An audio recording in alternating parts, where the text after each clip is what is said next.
ต้องการผู้อื่นสิกักสิขังน้องอยู่ทำไมเลิกเล่นละครตบตากันอีกต่อไปแห่งเหตุแห่งเจ็บเด้ออายสิเก็บน้องไว้เฮ็ดหยังอายจ้าแก้มน้องบ่หอมอ้อมกอดบ่อุ่น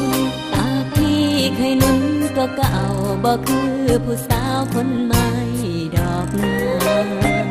ยอมรับความจริงสิทิ้งน้องก็บ่ว่าเลือกเอาสักทางดีกว่าสิปล่อยหรือว่าขาน้องทางเป็นปล่อยน้อง